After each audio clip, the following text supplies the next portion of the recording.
What's happening, everyone? Jay Shockblast here, and check it out.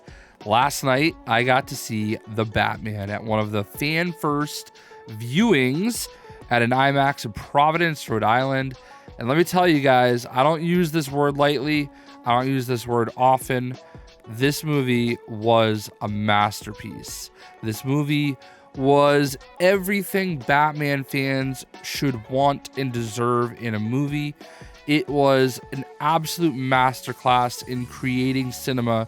And if I were DC, I would give Matt Reeves the keys to the city.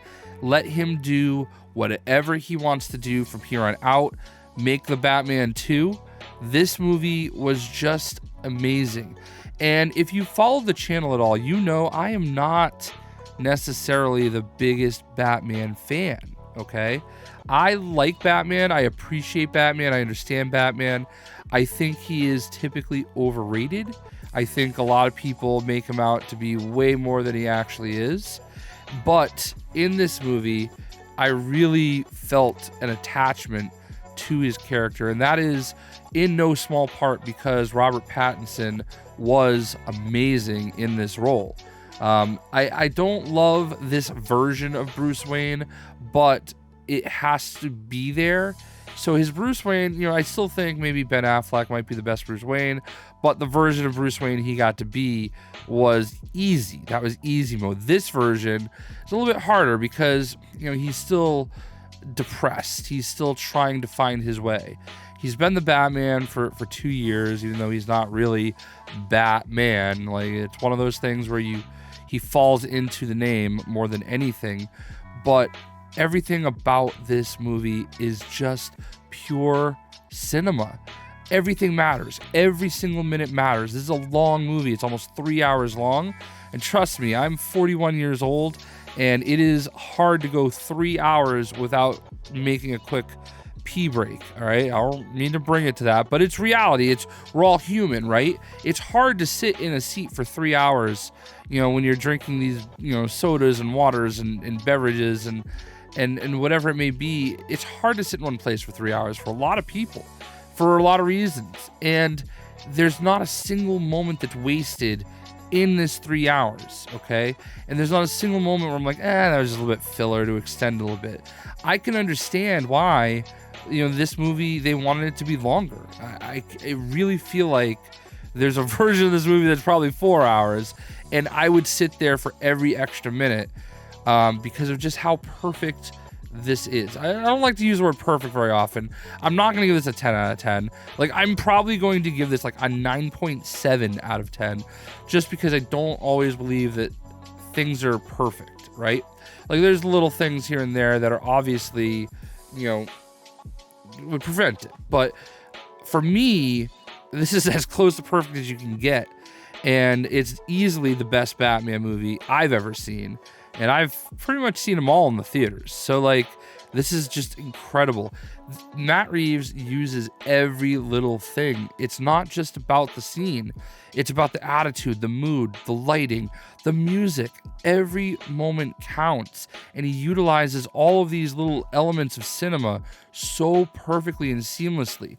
And it's just incredible, like the tension that it creates and like the animosity and the suspense, and every little piece of emotion is just captured in what they're doing.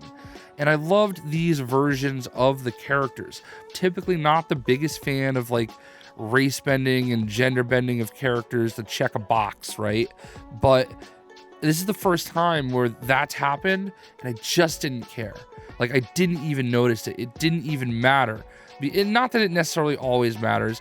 I'm just one of those people that believes the characters are who they are. They were created in a time where the world was different, and I understand that we're trying to balance things out, and that's fine. I just believe in creating new characters instead of hand-me-downs, and I've said that many times over the years. All right, but this was perfect. Like, Jeffrey Wright as James Gordon was amazing. Zoe Kravitz as Selina Kyle, amazing. They're just amazing in what they do and how they did everything in this movie, and I wouldn't change anything. Like, it was just so well done. And Colin Farrell, another pro's pro, as Oswald Cobblepot, the Penguin. Like, you didn't think it would work, and he looks weird, but it's so good. He's so good at what he does. They all are.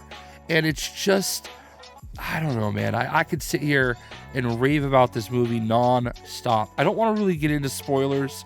I really want people to experience this movie, but everything had a purpose.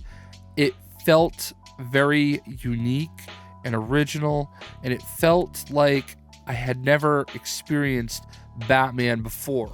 It's violent. The fight scenes are incredible. If I had to say the parts that were hard for me to suspend my disbelief a little bit is just how bulletproof Batman's armor is. I think that's one of the very few aspects of the movie that ever made me even question anything, all right, is he takes a lot of bullets and does not take any bullet wounds. And the suit does not look like it's very armored, but I digress. You have to suspend your disbelief a little bit, obviously, when it comes to these types of movies. And honestly, that's the only thing that really stuck out is just how many times he got shot. And you can see that in the trailer, how many times he gets shot and he just doesn't even flinch. But he's definitely dealing with all that trauma, behind the scenes. And there's some cool things they do that really make me rethink Batman in general. There's one scene towards the end where he looks near death and then all of a sudden he's not. And it's not just random Batman rage. It everything is just so thought out. And I really can't wait for people to experience this because it's just such a different type of movie. And we've seen gritty, grimy, dirty type comic book movies, like real movies, or even TV shows, I guess. The Punisher and Daredevil come to mind as very real shows that weren't necessarily overtly comic, and I love comic book movies for being comic book movies, but this was a comic book movie that managed to just be a movie while still being a comic book movie, if that makes sense. Like, I don't really know another way to put it. Like, you're watching a comic book movie, but it's just any other crime fighting type movie. And it's just so crazy how you don't necessarily think of these as being over the top comic book characters or where they come from. Even though you have characters like the Riddler and Penguin, very over the top characters in the comics that they made a little bit more real and everyday man, you know what I mean?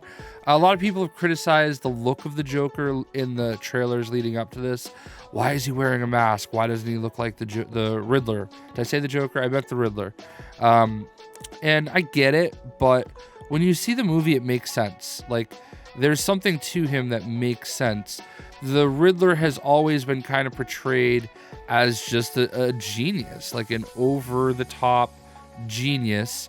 You look at the Jim Carrey version of the Riddler, and that, to me, in a lot of ways, is the Riddler. And this version, it's there. You just have to get to it, and the payoff is worth it. And it's just so good. And in the way that, there's a lot of times where I'll watch, SVU or FBI, like some of those type of shows, and everything just comes together so perfectly, that you're like, oh, of course, plot armor, you know what I mean? There was nothing, I didn't feel like anything was like that.